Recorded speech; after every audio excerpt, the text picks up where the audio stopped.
Bien, buenas tardes, ¿cómo están, jóvenes?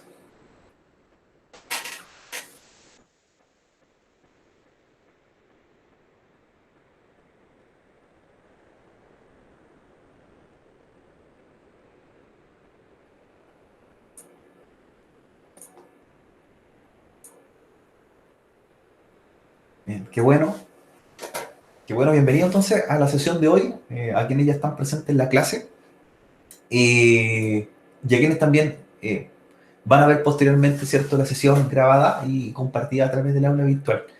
Hoy día, ¿cierto?, ya día viernes 04 de septiembre, vamos a revisar, ¿cierto?, lo que son algunos aprendizajes teóricos que corresponden o conceptos que tenemos que ver sobre la administración de los switches, ¿ya? Que si bien la sesión anterior hicimos un ejercicio de Packet Tracer, un demostrativo en la clase, esta clase de hoy nos va a permitir comprender un poco más las configuraciones que hicimos el día anterior y que son parte del capítulo número 2, recuerden, capítulo 2 del curso CCNA 2, ¿ya? Así que el contenido que vamos a ver hoy día es el capítulo 2, un resumen, explicando varios conceptos de configuración, de administración y que permiten, ¿cierto?, tener un nivel de una configuración de básica a media dentro de los equipamientos de red.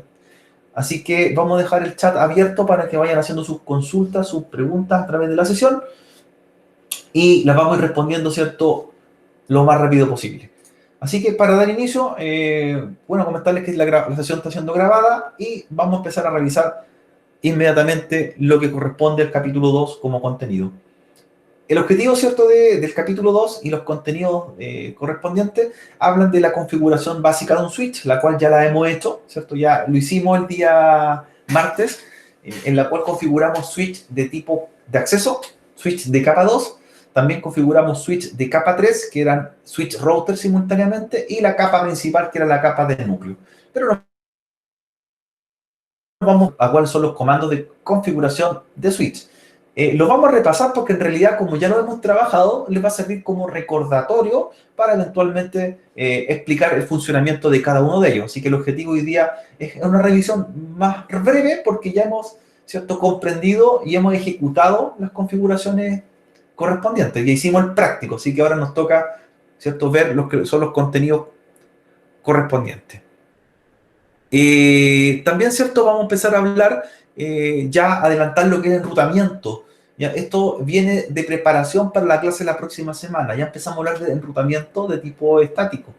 Así que nos vamos a adelantar ese contenido del capítulo 3. Si ya lo fueron revisando, el capítulo 3 habla de routing, conceptos de routing y también vemos configuraciones de router. ¿Ya? Así que estos son los objetivos de hoy día. Dejar ya también adelantado o pie para el capítulo 3 y netamente dar un cierre con lo que es la configuración y administración de un switch. Bien, no sé si tienen alguna pregunta antes que comencemos. Vamos iniciando. Algo que comentar, algo que les quedó pendiente de la clase del martes, algún comentario, contenido. Eh, no, profe, todo ok, súper. Recuerden también ir haciendo las evaluaciones de capítulo del curso CCNA2, los exámenes, ¿cierto?, de cada capítulo correspondiente y también ponerse al día con los exámenes de capítulo del CCNA1, que también está abierto el curso para que lo trabajen en paralelo. Bien, entonces para comenzar, recordar algunos fundamentos que se necesitan reconocer con respecto al funcionamiento de un switch. Un switch, lo primero que hace al encenderse, esto cuando está apagado lo encendimos, es que ejecuta un proceso denominado POS. El proceso POS, ¿cierto?, es el mismo proceso o secuencia que ejecuta un computador convencional en el cual revisa si sus componentes de hardware están correctamente funcionando, ¿ya? Cuando usted enciende su computador se dan cuenta que comienza una verificación en el cual se revisa si tiene RAM instalada, si tiene procesador el computador, si tiene disco duro, ¿cierto?, si tiene tarjeta de video, etc. Y cuando ya se hace esa revisión, recién viene la segunda parte que se ejecuta el sistema operativo, carga el sistema operativo instalado. En el caso de un equipo como un switch o un router, específicamente ahora con el switch, es lo mismo, ¿ya? Carga un proceso que se llama POS, que ese proceso tiene un microsistema operativo que está alojado en el BIOS, ¿ya? En el BIOS del switch, igual que en un computador, y revisa que las tarjetas de red estén correctas, que las 24 interfaces, por ejemplo, funcionen correctas, de que tengamos una memoria NVRAM instalada, de que tengamos un procesador en correcto funcionamiento, de que la energía llegue correctamente a la fuente de poder, y luego que se hace esa revisión del hardware, ¿cierto?, que se llama proceso POS, se ejecuta el cargador de arranque y luego de ello comienza a iniciar el sistema operativo. Estas son las etapas, ¿cierto?, que hace un equipo de red, ¿ya? En Packet Tracer nos podemos dar cuenta que ese proceso se hace rápidamente, ¿cierto? Son no más allá de un minuto desde que vemos que el router o switch inicia hasta que carga. En un equipo real, este tiempo es mucho mayor. Y de hecho, por eso la próxima semana, el día martes, voy a mostrar algunos procesos de configuración, pero hecho en un equipo físico. Ya tengo un router para mostrar y vamos a ver cuánto se demora, ¿cierto? Cómo arranca, cómo realiza el proceso post hasta que cargue el sistema operativo. ¿Ya? El último paso que se hace luego de hacer todos estos niveles o secuencias es cargar o ubicar dónde está instalado el sistema operativo, el iOS, y luego de ello ¿cierto?, se carga correctamente a la memoria RAM y se ejecuta. Que ese es el último paso y ahí aparece el comando en la consola diciendo switch, ¿cierto?, o router según sea el caso, y está listo para operar. ¿Ya? Entre más configuraciones tenemos en un equipo, obviamente esta secuencia de arranque se va a demorar más tiempo. ¿Ya? Me ha tocado ver equipos que tienen, por ejemplo, configuraciones bastante avanzadas, muchos parámetros previos, y aproximadamente en que arranque y se ponga en funcionamiento, pueden pasar incluso 5 o 10 minutos. ¿Ya? Así que es bastante a veces extenso el tiempo, y eso indica que mientras está arrancando el equipo, los servicios de red no funcionan. Mi red está abajo. ¿Ya? Si el switch está cargando, obviamente nadie puede funcionar en la red, nadie puede transmitir. Ahí tenemos, ¿cierto?, la secuencia de arranque del switch.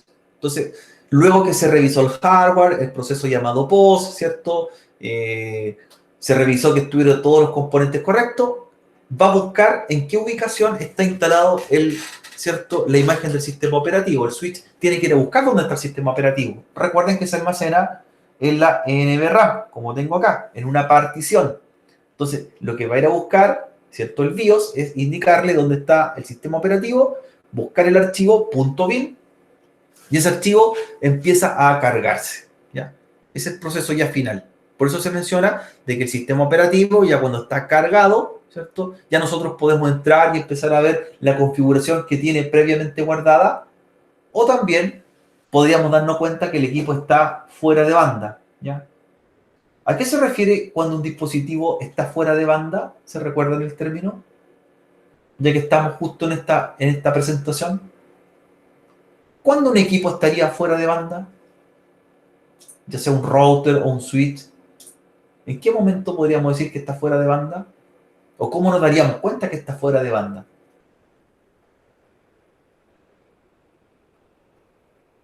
A ver si se recuerda y me pueden comentar a través del chat. Exacto, Felipe, que no tiene ninguna configuración. Está limpio, exacto. Exacto. Por eso un equipo que está fuera de banda carga mucho más rápido que un equipo que ya tiene configuración.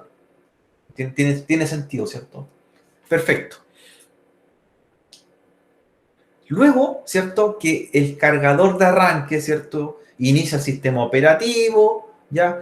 También el sistema operativo quizás podría estar dañado, entonces también nos puede generar una alerta, ¿ya? En este proceso, cuando está cargando el sistema operativo, también podría decirme que tiene problemas, hay archivos dañados, y también queda en un modo de recuperación. Y ese modo de recuperación también a nosotros nos permitiría corregirlo, ya arreglar el sistema operativo en caso que no cargue correctamente. Esto es recuperación, ¿cierto?, ante alguna falla del sistema operativo, o también cuando el equipo está bloqueado, por ejemplo, porque se me olvidó la contraseña, se puede hacer, ¿ya? Se puede hacer. Este proceso, ¿cierto?, está pensado para solucionar ese tipo de problemas. Estoy en el switch, ¿cierto? Voy a entrar a configurar, ejecuto en Apple y no me recuerdo la contraseña.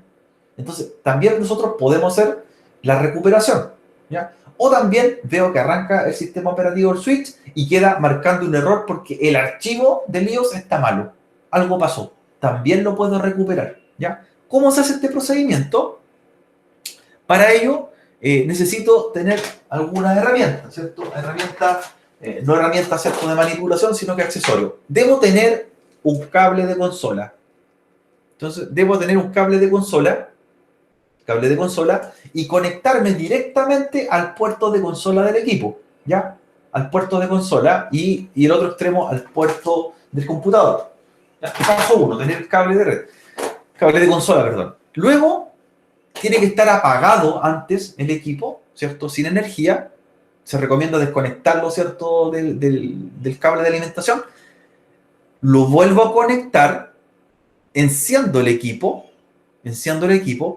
y cuando está, ¿cierto?, arrancando, justo está iniciando el switch, hay un botón que se llama Mode. Hay un botón que viene en la siguiente presentación y lo debo tener presionado. Es decir, el proceso es el siguiente. El switch tiene que estar apagado, sin energía, cable de consola conectado del switch al computador, conecto la energía, ¿ya? Recuerden que el switch no tiene un botón de encendido, sino que se arranca al enchufarlo, ¿ya? A poner el cable de corriente. Y cuando está justo iniciando, cuando está cargando la energía, presiono un botón llamado Mode. Lo presiono aproximadamente 10 segundos, sin soltar, sin soltar. Voy a mirar los LEDs del switch, del panel frontal, y cuando cambien de color, ¿ya? Cuando cambien de color, van a estar en un color ámbar, que es un color anaranjado, y cuando cambien a verde, suelto el botón. Eso se demora 10 segundos, ¿ya? Debo tener también el programa, ¿cierto?, PuTTY, o el programa de terminal abierto para ver qué pasa en el equipo, ¿ya? Y ahí va a aparecer en el arranque, va a decir switch y va a esperar, ¿cierto?, que yo ingrese comandos de reparación. O sea, este procedimiento hace lo siguiente: arranca el POS y antes que cargue el sistema operativo, nosotros entramos a este modo. Es un modo de recuperación. Ahora, los que han tenido, ¿cierto?, la oportunidad de recuperar su sistema operativo Windows, cuando tienen fallas, por ejemplo, de alguna librería o tienen problemas en los archivos de arranque, se hace algo similar. En Windows, usted inicia su computador y cuando está arrancando, presiona la tecla F8. F8, ¿cierto? Varias veces en Windows. F8 y aparece un modo que dice modo de recuperación, ¿cierto? O arranque normal. No sé si lo recuerdan o lo han hecho alguna vez. ¿Han hecho ese procedimiento en su sistema operativo, en sus computadores? ¿El modo de recuperación o arranque seguro? Claro, es lo mismo. En ese caso, se usa la tecla F8. Justo cuando arranca, carga el BIOS, F8, y antes que arranque Windows, entran al modo recuperación. Acá es lo mismo, pero se hace con el botón Mode presionado, Mode, y cuando cambia color verde las luces del switch, se suelta. Son 10 segundos más o menos, 10 segundos. Y ahí entramos al modo recuperación. ¿Ya? Ahora, ahí, cuando ya estamos en el modo de recuperación, nosotros podemos entrar a los procesos, por ejemplo, de recuperar contraseñas perdidas, ¿cierto? Entrar en un modo para recuperar la contraseña que olvidamos, o también podría entrar en el modo que me permite restaurar el archivo del sistema operativo, en caso que tenga algún tipo de falla. Debo estar, nuevamente recuerdo, conectado por consola, directo ahí, ¿ya? Los suites, específicamente el modelo Catalyst 2960, tiene varios LEDs, varios luces LED. Ya, las voy a mostrar en una foto ahora para que la reconozcamos, ya que no tenemos un equipo en vivo. Y cada LED indica algo distinto, ¿ya? Son específicamente 6 luces LED que tienen en el panel frontal. Y esas luces LED, cuando están en color naranjo, es porque hay un error. Algo está fallando. Y cuando están en color verde, indica que están correctas. Una luz LED, ¿cierto?, indica que el sistema operativo está bueno, es decir, que arrancó correctamente. Si está en verde, si está en naranjo, es porque hay errores de archivo del sistema operativo.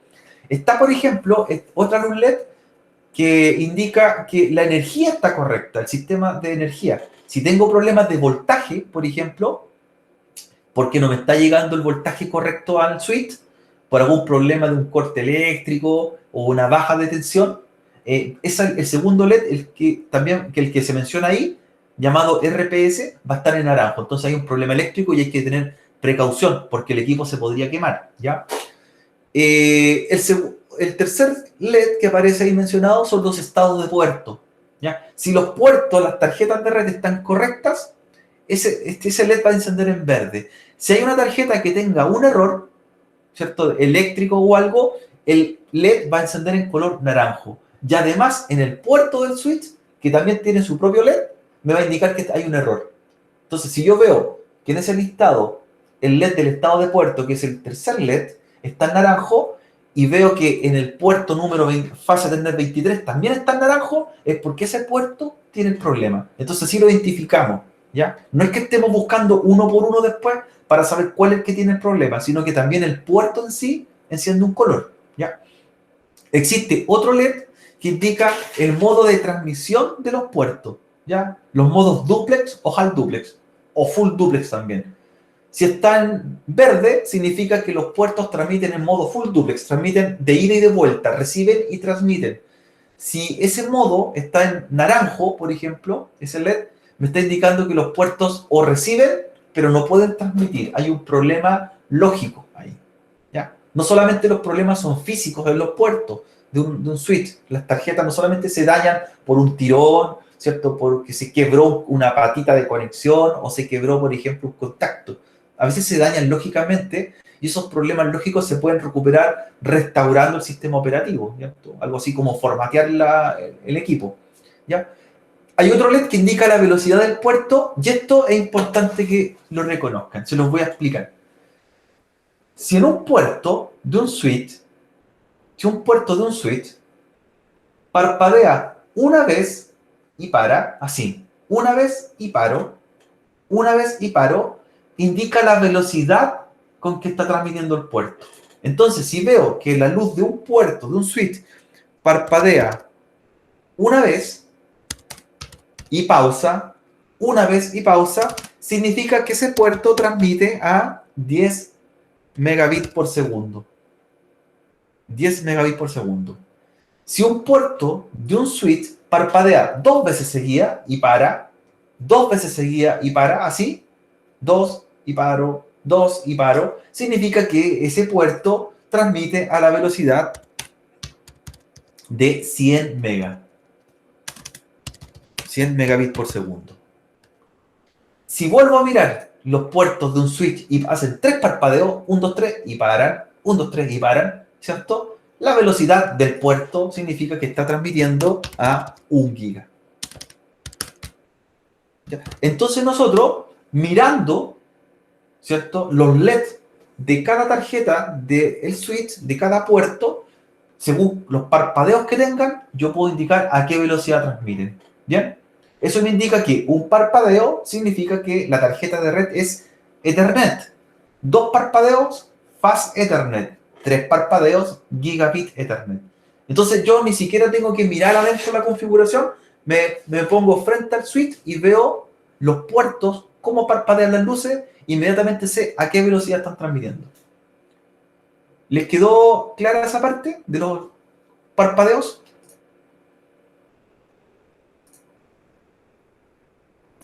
Súper claro, ¿cierto? Súper claro. Un parpadeo, 10 megas. 2 parpadeos, 100 megas. 3 parpadeos, 1 giga. ¿Ya? Es una característica de las luces LED de las tarjetas de red. Ahora, si ustedes pueden ver sus tarjetas de red de sus computadores de gabinete, y tienen tarjeta atrás incorporada, fíjense si tienen un LED. Y fíjense también cómo parpadean las luces. Es la misma lógica. Un parpadeo, 10 megas. 2 parpadeos, 100 megas. 3 parpadeos, 1 giga. ¿Ya? Son parpadeos seguidos y luego una pausa. Parpadeos, una pausa. ¿Ya? Perfecto. Y el último LED que podemos encontrar también nos indica el modo de alimentación por Ethernet. Es decir, si tiene una tecnología llamada PoE. ¿Ya? Si esa última luz que estamos mencionando enciende, es porque nosotros utilizamos una tecnología llamada PoE. Es decir, los puertos del switch pueden transmitir electricidad por los cables de red, ¿cierto? Pueden energizar a otro equipo. Y si esa luz no enciende, ¿cierto?, es porque no estamos transmitiendo electricidad. ¿Bien? Entonces es importante en los switch que tengan varias luces LED y cierto que me permite identificar no solamente problemas, sino que con ello puedo identificar configuraciones dentro del equipo sin tener que entrar por consola a ver lo que tiene el equipo en sí. ¿Ya? ¿Se recuerdan lo que es la tecnología PoE? Se la escribí en el chat. PoE, Power over Ethernet. ¿Se recuerdan un poco en qué consistía?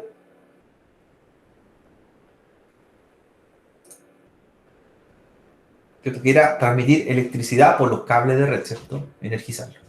Bien, ahí tenemos ya los 8 LED mencionados. Los 8 LED en el panel frontal de un switch Catalyst. Y ahí están en ese orden. El primero arriba, el que dice SYS, si está parpadeando en verde, como explicábamos, en verde es porque el sistema operativo está ok. Si está en naranjo es porque hay problema del sistema operativo. El segundo, el que dice LED RPS, me indica que tengo energía o voltaje correcto, ¿cierto? En la fuente de poder. El tercero, el que dice estado del puerto, me indica, ¿cierto?, en qué estado está, si está transmitiendo en alguna norma. El cuarto LED, el que dice LED de modo duplex, me indica si estoy transmitiendo en un sentido o en ambos sentidos. Los colores siempre son o naranjo o verde. El que sigue, el que se llama speed, me indica las velocidades. ¿Ya? Speed. Un parpadeo, 10 megas, dos parpadeos, 100 megas, tres parpadeos, 1 giga. Y el botón, ¿cierto?, que llega al final, el PoE, indica si a través de ese switch puedo enviar electricidad. Y el botón que está abajo, el que dice Mode, ese es el que hay que tener presionado durante 10 segundos aproximadamente al encender el switch para entrar al modo de recuperación. Bien, y en la foto de la izquierda, ¿cierto?, donde están los números que indican cada uno de los LED, fíjese también que cada puerto en sí, cada puerto tiene su propio LED, entonces también me indica esa información. ¿Ya? También tiene un LED arriba. Del 1, si tengo 24 puertos, cada uno de ellos tiene un LED que cambia de color. Bien, ¿les quedó más claro la explicación de los colores y de los LED y de los parpadeos? Y principalmente el modo de recuperación. ¿Les quedó claro? Súper. Perfecto. Perfecto. Configuración, ¿cierto?, básica que tenemos que considerar para administrar un switch.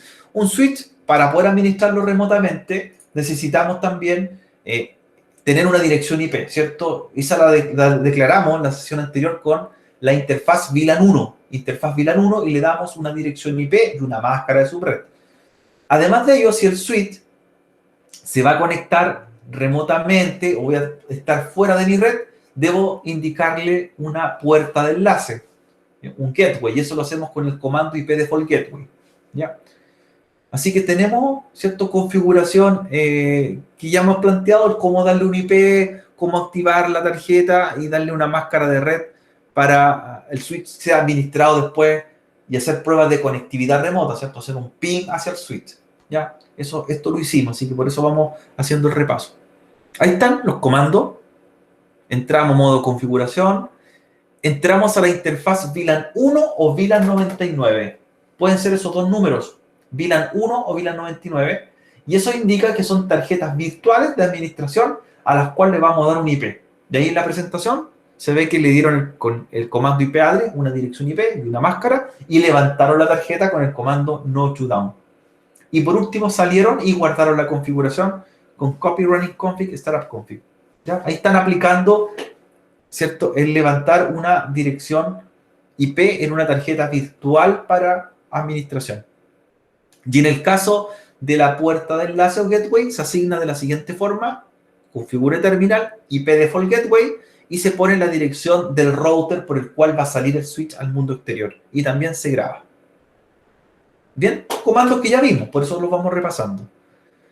La comunicación del switch, ¿cierto? En los puertos también la podemos configurar, cada tarjeta de red. Si queremos que transmita en un sentido, transmite el switch, o transmita por puerto en ambos sentidos. ¿Ya? La comunicación, cuando transmite en ambos sentidos al mismo tiempo, de ida y de vuelta, se llama full duplex. Y eso lo hacemos con un comando, y lo hemos visto también. Y cuando queramos que transmita en un sentido, es decir, transmita o luego reciba, un puerto de un switch, se denomina el modo half duplex. ¿Ya? Uno es simultáneo, ¿ya? Y el otro es uno a la vez. Es decir, por ejemplo, si yo quiero que mis puertos de switch transmitan en modo full duplex, y son puertos de un switch de 100 megas, ¿cierto? Fase Ethernet, lo que hace es compartir las velocidades, es decir, va a ocupar 50 megas para recibir y 50 megas para transmitir el puerto de red, pero al instante, simultáneamente. En cambio, si yo lo dejo en modo half duplex y mi puerto o tarjeta del switch es de 100 megas, ocupa los 100 megas en un sentido y cuando deja de transmitir, recibe los 100 megas en el otro sentido. Esa es la diferencia de la comunicación half duplex. O recibo o transmito, pero no al mismo tiempo. En cambio, full duplex hace las dos cosas simultáneamente. Bien, esos modos los cambiamos en cada tarjeta de puerto de un switch. Ahí se aplica, ¿cierto?, las modalidades y también la velocidad de los puertos. ¿Ya? Eso es importante. Nosotros podemos configurar a qué velocidad transmitan. Por ejemplo, lo que se muestra en la configuración y que lo hicimos incluso en el curso de CNA1, en el último laboratorio, entrábamos a las tarjetas, le indicamos el modo duplex full, que transmita al mismo tiempo en dos sentidos, y luego le indicamos la velocidad con el comando speed 100. O sea, con eso le estoy diciendo que el puerto fase Ethernet 1 del switch 1, como se ve en la presentación, va a transmitir full duplex y además a 100 megas. Puedo hacer que todos los puertos transmitan de la misma forma o uno o algunos en especial. Eso lo podemos ajustar. A algunos puertos le puedo dar mayor velocidad y a otros les puedo bajar la velocidad de transmisión. Otra función, que también la mencionamos en el curso CCNA1 y por eso la retomamos acá, es que los puertos de los switches Cisco tienen una función que se llama MDIX. Y esa función, como la explica ahí en la presentación, es que permita, si está activa esa función, reconozca el tipo de cable y lo adecue según la norma. Es decir, si yo tengo dos equipos, dos switches, y quiero conectarlo entre sí, pero tengo un cable derecho, siendo que necesito uno cruzado, lo que hace la función MDIX es invertir las polaridades de los cables en forma lógica y lo transforma como si fuese un cable cruzado, ¿ya? Esa función se utiliza bastante, ¿ya? Para autoajustar, ¿cierto?, los tipos de cable cuando no tenemos las normas correctas, ¿ya? Lo puedo hacer en un puerto o en todos los puertos del switch. Bien, ¿cómo vamos hasta ahí? ¿Cómo van, jóvenes? ¿Con las explicaciones?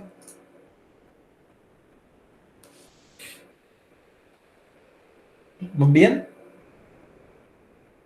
Súper. Ahí las preguntas que vayan saliendo, vayan haciéndolas también. Dudas que les surjan. Aquí está la configuración nuevamente. Aquí se entró al puerto fase TN01, se modificó el modo duplex auto en un sentido, velocidad automática, ahí no se ajustó ni de 100 ni 10 megas, se dejó automático, y se activó la función MDIX para que reconozca cualquier cable entre ellos, ¿ya? Sirve bastante esa función y nos aliviana bastante de apuro. Cuando no tenemos los cables correctos, ahí da lo mismo el cable que ponemos, si es cruzado derecho. Y la función lo ajusta automático, ¿ya? Comandos para verificar los puertos, ¿ya? Es decir, nosotros también podemos ver qué configuraciones tiene un switch, ¿ya? No solamente nos vamos a quedar con el comando show running config, que si bien está en la presentación, hay otros comandos show, ¿ya? Que también ustedes, buenos que los tengan a mano, los tengan para ir verificando ciertos errores que puedan tener dentro del sistema operativo o las configuraciones que hagan, ¿ya? Los show interface muestra las tarjetas y el estado de todas las tarjetas de red, ¿ya? El show startup config me muestra la configuración que tengo guardada ya. El show running config, la que estoy haciendo, lo que está corriendo. Y tengo los show flags que me muestran, ¿cierto?, la información de la memoria. Tengo el show version que me muestra la versión del sistema operativo y el tipo de hardware que tengo, la placa, el procesador, etcétera. Show history me muestra todos los comandos que hemos hecho anteriormente, un histórico de comandos. Y show MAC address table me muestra tanto con guión o sin guión, funciona igual el comando, por eso se muestra de dos formas. Muestra las direcciones MAC que el switch conoce. Ahí están aplicados los comandos, fíjense, y la información que va entregando cada uno de ellos, y principalmente para verificar lo que son los errores. ¿Ya? Cuando hay problemas en la capa de acceso a la red, generalmente hay problemas en los cables, hay que seguir la siguiente lógica. Este es un diagrama de flujo para poder resolver los problemas que pudiesen surgir, ¿ya? Entonces, ejecuto el comando show interface y verifico, ¿cierto?, si hay un problema de velocidad. Quizás el problema que tengo es que mi puerto, el switch es de 100 megas, pero quizás el computador que está conectado es de 10 megas. Entonces son velocidades distintas. Entonces me dice que si verifico y hay un desajuste de velocidad, lo corrijo manualmente. Le cambio la velocidad al puerto y con eso se soluciona el problema. ¿Ya? Entonces, esos son los diagramas que nosotros nos permiten ir viendo cómo arreglar o dar soluciones. Generalmente los problemas y la mayoría de las fallas, ¿cierto?, son por cables físicos, por los cables mal conectados, cables mal hechos con normas que no corresponden, o velocidades de los puertos de las tarjetas de red no corresponden. Entonces, este diagrama me permite seguir, ¿cierto?, la lógica de cómo solucionarlo y cuáles serían los errores comunes. Ahí se presentan nuevamente. Errores que pueden ocurrir, por ejemplo, cuando tengo problemas en el estado de interfaz, algo pasa, marca en naranjo el puerto, dice los cables o conectores pueden estar dañados, cables sueltos, generalmente son. Dice eliminar el origen del ruido, verificar la longitud del cable. Ruido se refiere a que hay interferencia. Los cables son de más de 100 metros, ya están junto con una conexión eléctrica, hay interferencia entre ellos. Bien. Otro funcionamiento que también lo vimos el semestre anterior y vamos a ejecutarlo en la clase del martes es los protocolos de acceso remoto, ¿cierto? Cómo nosotros configuramos para que nuestro switch sea accedido remotamente, ¿ya? Entonces, hay dos protocolos. Aquí se habla del protocolo SSH primero, ya lo hemos conversado en algún momento, un protocolo seguro, utiliza el puerto número 22, ¿cierto? Y permite que el tráfico vaya cifrado a través de nuestra red. Esas son como las características de este protocolo. Existe también Telnet, que es el protocolo más sencillo de configurar, utiliza el puerto número 23, es más fácil, pero no es cifrado y por lo tanto presenta riesgos en las comunicaciones remotas, ¿cierto? Aquí aparece el funcionamiento de SSH, ¿ya? Aplicado en un equipo real, necesitamos tener una dirección IP en el switch y crear un usuario y contraseña para poder entrar remotamente a través de la red. Lo bueno de este protocolo es que aquí en el medio, ¿cierto?, aunque se interfiera o se trate de intervenir el tráfico, no es detectado, no es legible porque es de tipo encriptado. Esa es la gracia de este protocolo. Ahí aparecen los pasos de configuración. Recuerden que lo vamos a hacer en la clase del martes. Vamos a configurar SSH nuevamente. Si bien en algún momento lo hicimos en el curso de CNA1, ahora lo vamos a aplicar en más detalle. ¿Ya? Recordar cómo se configuraba. Para ello necesito en el equipo crear un nombre de dominio, crear una llave cifrada que se llama CryptoKey, crear un usuario y contraseña para entrar e indicar el protocolo con el comando transport input, ¿ya? Son comandos que ya lo hemos visto, quizás por eso se le hacen familiares. Esa es la configuración de SSH. Y luego, ¿cierto?, podemos verificar el protocolo con show SSH para ver si tenemos alguna conexión realizada, alguien está conectado y, ¿cierto?, comprobar después el acceso remoto. Lo ideal es que usemos SSH siempre y dejemos Telnet de lado, ya que es un protocolo que no es muy seguro para trabajarlo a través de las redes. Siguiendo entonces con el funcionamiento de los switches, recuerden que los switches lo que hacen es capturar una tabla de direcciones MAC o almacenarlas en una tabla también llamada CAM. ¿Ya? Es decir, conocen las direcciones MAC de otros equipos de la red a través de los puertos que se van conectando. ¿Ya? las almacena, ¿ya?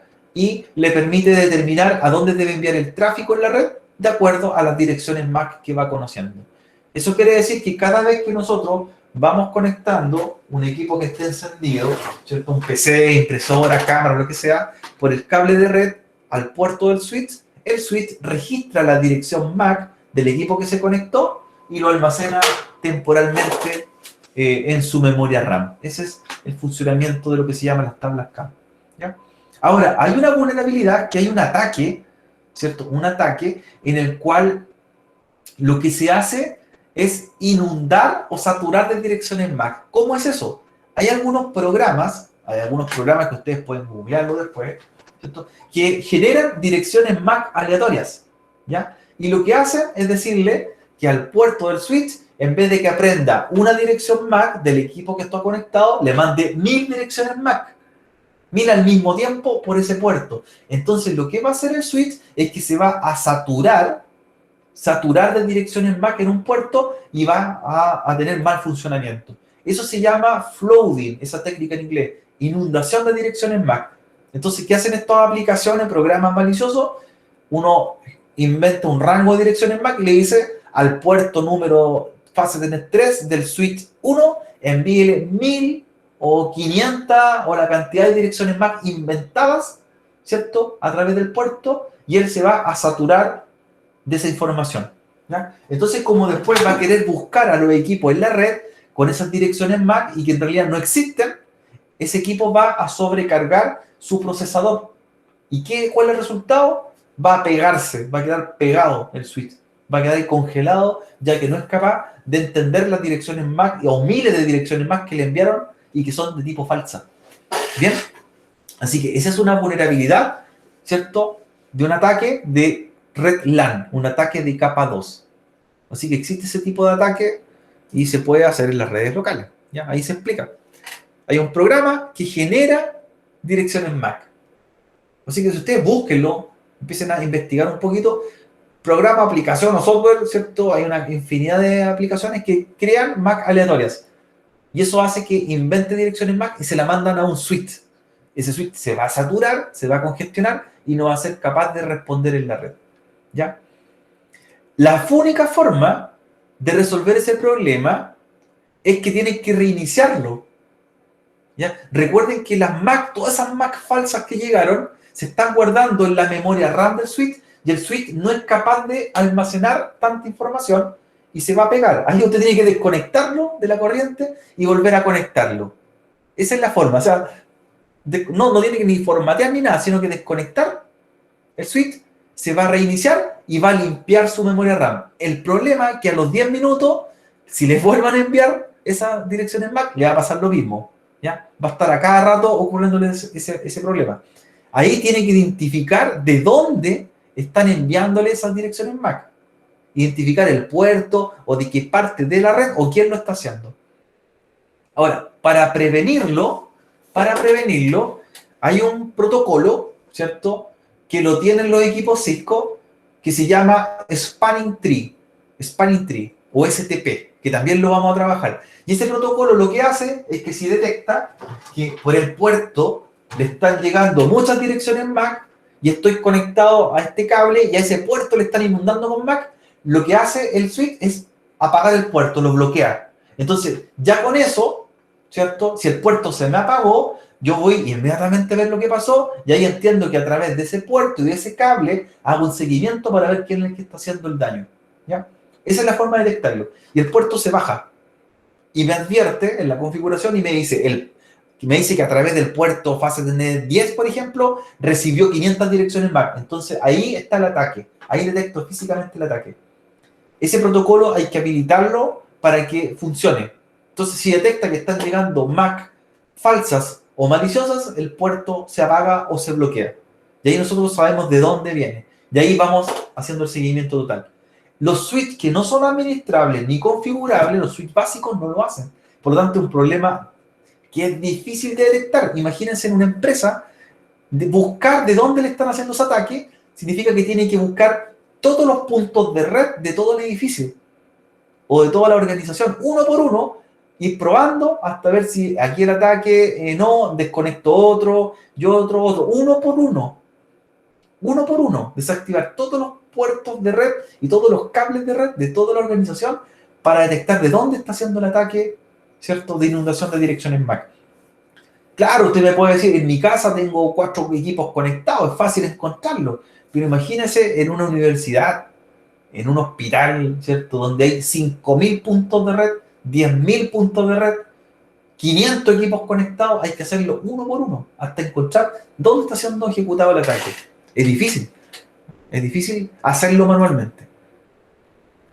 Entonces aquí explicamos, en cierta forma, cómo se hace ese ataque. Los switches se saturan, como se menciona en la tabla CAM, con entradas falsas, es decir, le estamos mandando direcciones MAC generadas aleatorias a un switch, ¿cierto? El atacante está haciendo ese trabajo ahí, vemos al señor, le está enviando con un programa, el switch va a recibir direcciones MAC de hosts ficticios que no existen, porque son MAC inventadas, las va a almacenar y las va a tratar de buscar después. Y cuando las quiere buscar al enviar tráfico en la red, el switch se congestiona, se pega técnicamente. Hay que reiniciarlo para que se limpie esa información, pero si sigue conectado este delincuente, este intruso, va a seguir ocurriendo a los minutos después. Nuevamente se va a inundar de direcciones MAC y va a volver a ocurrir el problema. O sea, la lógica es cortar por lo sano hasta que encuentre de dónde está haciendo, ¿cierto?, se está ejecutando este problema. Si tengo el protocolo Spanish Tree, detecto porque se me va a apagar el puerto y va a quedar con una alerta. Ah, sé de dónde viene. Pero si es un switch básico, olvídense el trabajo. A veces pasan días, semanas completas hasta detectar el problema en la empresa. ¿Ya? Así que tenemos ese tipo de vulnerabilidades. Otra vulnerabilidad, hay un ataque que también se le hace a las redes locales y también le afecta a los switches, es la suplantación de identidad de HCP. ¿Ya? ¿Qué es lo que se hace? ¿Cómo funciona? Entendemos nosotros que el protocolo de HCP es el encargado de asignar direcciones IP a los equipos de una red, ¿cierto? En eso estamos claros, ya entendemos para qué es. Y por ende, tiene que haber un servidor de HCP haciendo ese trabajo en mi red. Ese servidor de HCP puede ser un servidor físico o podría ser un router con el servicio de HCP, ¿cierto? Encargado de hacer ese trabajo. La suplantación de HCP se refiere a que alguien más en la red está levantando un servidor de HCP. Está levantando ese rol en una máquina, en un servidor, en una máquina virtual, en otro router. Alguien está haciendo con el fin de que, por otro lado, aparezca en hiperdinámica. Entonces el problema que va a pasar, ¿cierto?, con ese DHCP falso, es que, por ejemplo, en mi red, mi teléfono se está conectando a un punto de acceso inalámbrico y el router oficial le está entregando una dirección IP. Pero veo que hay otro dispositivo que también está entregando IP, entonces mi equipo, como está conectado a la misma red, le va a solicitar IP al otro dispositivo. Y va a pasar que en un momento esa IP van a estar duplicadas. Entonces me voy a dar cuenta que la dirección IP que tiene asumida mi teléfono, mi computador o mi dispositivo en la red, la tiene otro dispositivo y entre ellos colisionan. Entonces empieza a haber denegación de servicio en la red, ¿ya? Porque empiezan a haber conflictos de dirección IP porque hay dos dispositivos que tratan de entregar la misma IP para congestionar el tráfico, para hacer confundir los equipos de la red. ¿Cierto? ¿Les quedó claro en qué consiste ese ataque? Es fácil de hacer, pues falta que alguien se conecte, lleva su computador, levanta una máquina virtual o levanta un servidor de HCP y empieza a enviar a la red IPs para que alguien la obtenga y los dispositivos se marean, ¿cierto? Se marean técnicamente, ¿ya? El término no es, ¿cierto?, marearse, ¿ya? Pero es para que entiendan. Empieza a tratar el equipo a asumir una dirección IP de acá, y no entiende cuál es la que corresponde, ¿ya? Eso se llama suplantación de identidad de HCP. ¿Ya? Aquí está el ejemplo. Tenemos los equipos clientes, tenemos el servidor de HCP legítimo de la empresa, que él debería ser el encargado de entregar IP, pero si por acá este equipo como atacante también levanta los servicios de HCP, él también se va a poner a entregar IP. Entonces, ¿qué va a pasar con el cliente? Va a obtener un IP del servidor legítimo, pero al mismo tiempo va a obtener un IP de acá, que son las mismas, y empieza a haber un conflicto. Entonces mi equipo cliente se confunde, ¿ya? Y eso se llama suplantación de identidad de HCP. Así que hay que tener cuidado con esos tipos de ataques. ¿Has tenido experiencia con intrusos? Todos los días. Todos los días en empresa.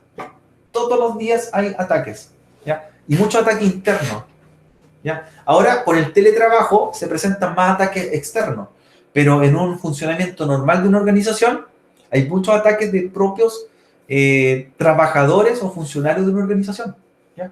O ese ataque ha surgido de la siguiente forma, miren, inconscientemente, yo se los voy a explicar.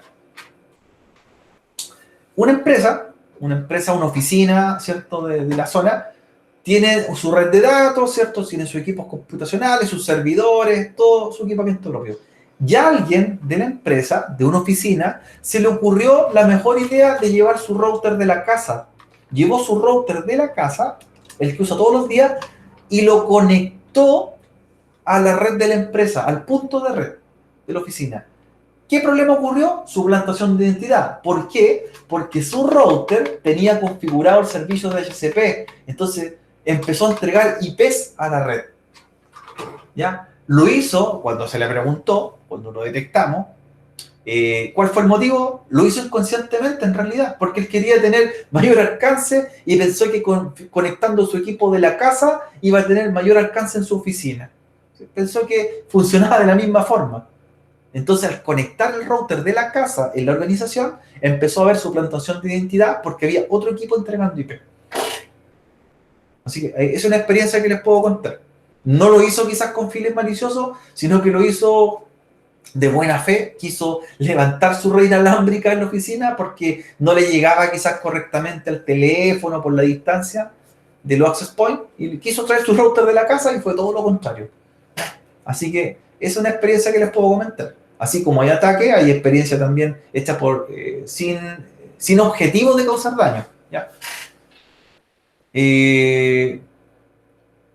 Claro, si le hubiese desactivado el rol de HCP, pero llegó y lo conectó, lo trajo tal como está en la casa.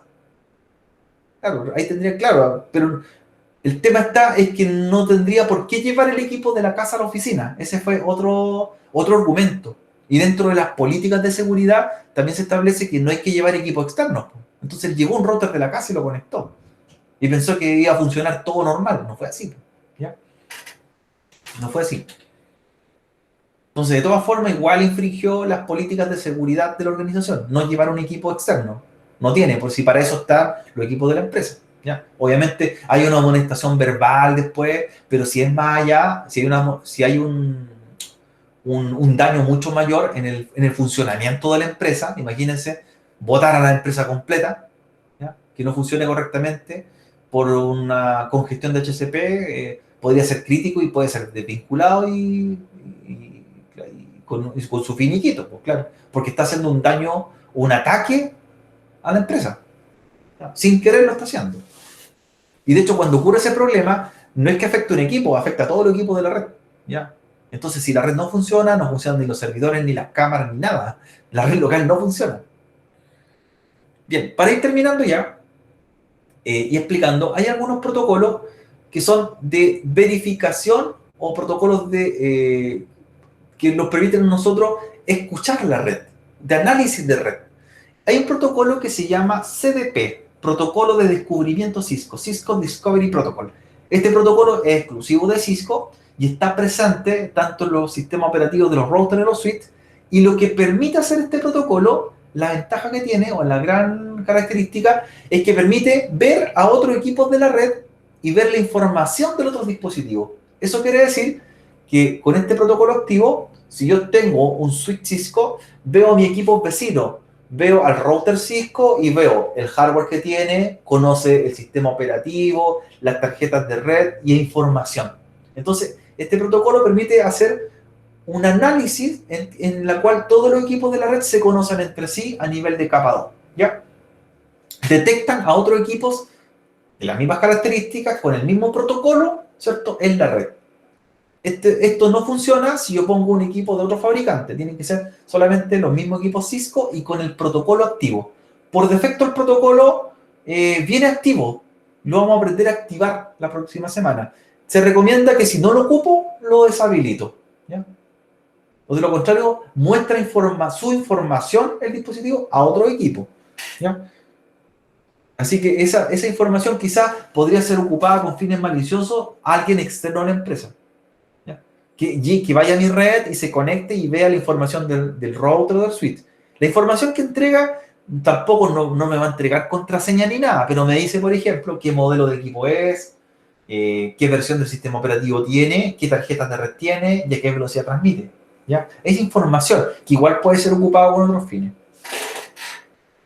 Otros parámetros de seguridad también que ocurren son las vulnerabilidades del protocolo Telnet. Ya lo explicamos, ¿cierto? Telnet es un protocolo bastante indefenso y que permite ser capturado su tráfico, ¿ya? No es cifrado para nada, por lo tanto, se utiliza muchas veces para robar contraseñas, ese protocolo, y no es seguro, ¿ya? Se utiliza, pero no es seguro. Así que ahí tenemos la diferencia. En lo posible usar SSH. ¿Ya? SSH para nosotros como protocolo remoto SSH, siempre pensemos en SSH y dijimos como última alternativa Telnet, ya que ahí se explican varios de los aspectos o desventajas que tiene. Tiene vulnerabilidades y son uno de los protocolos más atacados que existen en las redes. Para ir, ¿cierto? Ya finalizando, vamos a mencionar 10 prácticas recomendadas que también nos sirven de seguridad para nuestra red, ¿ya? Nuestra red local, y que son aplicables a los switches también. Entre ellas, desarrollar políticas de seguridad. ¿Qué es una política de seguridad? ¿Cierto? Son, en este caso, las normas que tenemos que tener. Ejemplo, no llevar el router de la casa, ¿cierto? No conectar un equipo de la casa en la red. Esa es una política que debe cumplirse. No estar desconectando los cables de la red. Están conectados por cierta ubicación y para identificar los problemas. Por ejemplo, el mismo ataque que vimos nosotros, o mencionamos, del ataque de HCP, como los cables en una red están normados con una etiqueta, nosotros podríamos haber identificado de dónde viene, ¿cierto?, ese ataque, ¿ya? Pero si alguien cambió los cables y los puso en otro orden, va a ser más difícil porque quizás estamos buscando el foco y no es desde ahí, es de otro lugar. Entonces, no mover los cables, no llevar equipos personales, no conectar cosas que no correspondan, son políticas recomendadas, ¿ya? Una buena política, en el caso de los switches, es desactivar los puertos. Es decir, si yo tengo un switch de 24 puertos y ocupo los 10 primeros, el resto lo apago simplemente. Lo apago. ¿Para qué? Para evitar que alguien se esté conectando y haga un uso malicioso. Aplicar contraseñas seguras en los switches, en los routers, ¿ya? Los enable password, los enable secret. Cambiarlas con cierta frecuencia también, no usar las mismas siempre, ¿ya? Controlar el acceso físico a los dispositivos, es decir, los equipos en un rack con llave, ¿ya? No permitir que cualquier persona llegue y ponga un cable de consola y vea la configuración del equipo, ¿ya? Realizar copias o respaldo, copiar las configuraciones de los equipos en bloc de notas, tenerlos, ¿cierto?, para futuras modificaciones. Capacitar, dice, a los empleados sobre ataques de ingeniería social, es decir, que las personas no entreguen información. La ingeniería social, ¿cierto?, son los que llaman haciendo preguntas para que le dé información de la organización, ¿cierto? Haciéndose pasar por otro, indicarle a las personas que nadie le va a llamar, o yo como administrador de la red no voy a llamar a un funcionario a decirle que me dé la clave que está pegada en el router. ¿Cierto? Alguien está haciendo uso indebido, ¿cierto?, de su información. Nunca le voy a llamar para pedirle eso, ¿ya? Ingeniería social, recuerden que son más que ataques, son las formas de obtener información haciendo preguntas, ¿ya? Embaucando. Cuento del tío, ¿cierto? Cae dentro de la ingeniería social. Implementar cortafuegos, ¿cierto? Y mantener los sistemas operativos actualizados. Son políticas o prácticas que tenemos que considerar para mantener nuestra red local del cuidado no solamente físico, sino también lógico. Mantener bien nuestra red, ¿ya? Importantísimo que se menciona en el capítulo 2.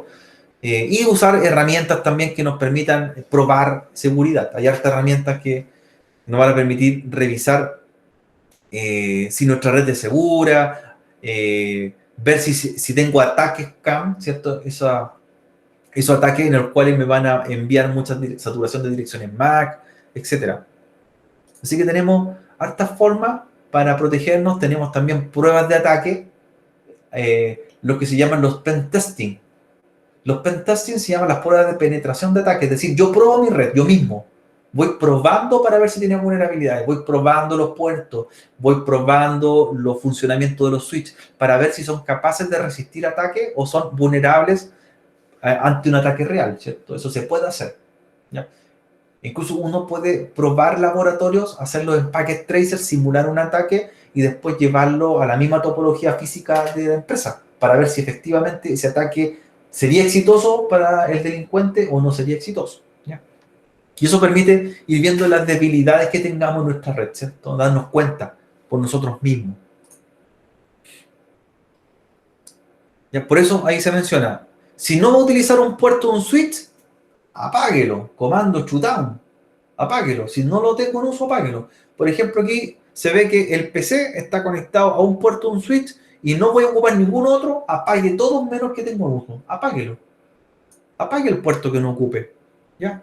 Detectar, ¿cierto? Si hay otro equipo generando el servicio de DHCP para los ataques maliciosos. Hay comandos para hacerlo. ¿Ya? IP de DHCP snooping. Se hacen los switches. Y con eso yo detecto y me indica si están llegando direcciones MAC de otro lado. ¿Ya? Perdón, direcciones IP, perdón, de otro lado, de DHCP dinámico. Ahí se van mencionando algunos comandos.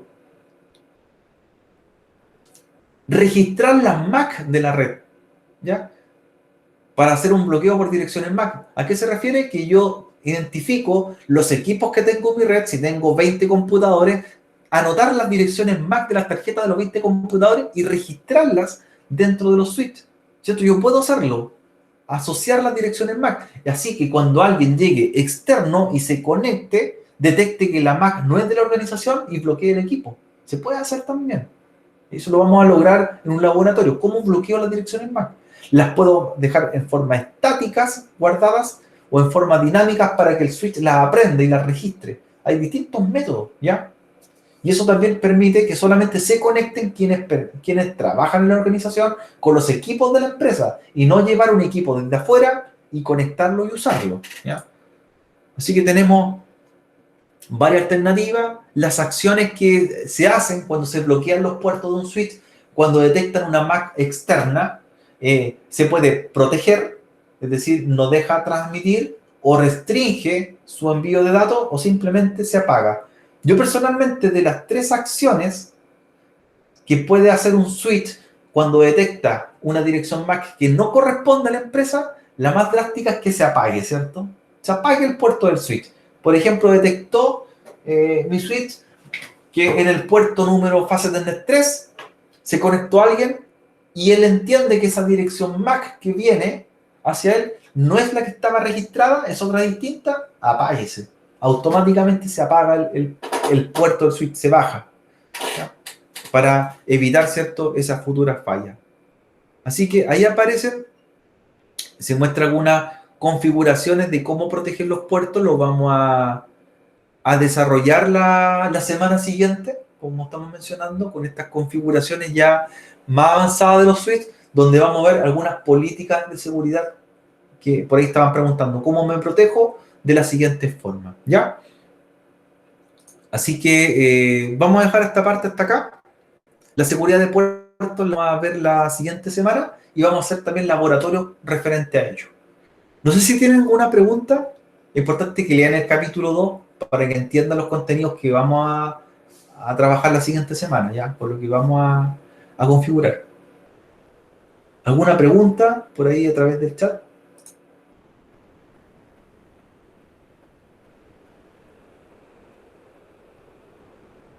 ¿Alguna pregunta, duda? Bien, entonces los invito a que lean el capítulo 2, lo vayan trabajando para que hagamos los ejercicios que vienen propuestos la próxima semana. Y antes de despedirme, ¿cierto?, de esta sesión, antes de terminar la sesión, en el aula virtual, les voy a compartir nuevamente mi escritorio para terminar la clase. En el aula virtual del curso,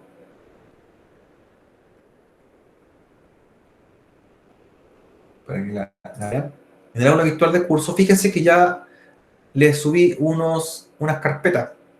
Entonces, hay ejercicios del capítulo 1 y hay ejercicios del capítulo 2, que es lo que estamos trabajando. Así que hay unos package tracer ahí para que los desarrollen, para que los descarguen y comiencen a hacerlo. Vienen con instrucciones.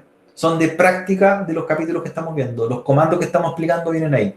¿Ya? Así que ahí se los dejo también para que los vayan realizando de aquí al próximo martes en su casa.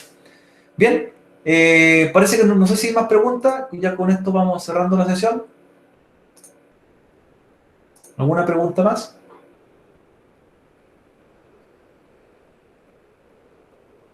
Parece que no. Entonces nos estamos viendo en el caso de la asignatura redes CCNA2 el día martes, ¿ya? Taller de cableado estructurado, nos vemos en un ratito más, ¿cierto? A las 5. Bien, más tarde nos vemos en la otra asignatura. Hasta más tarde.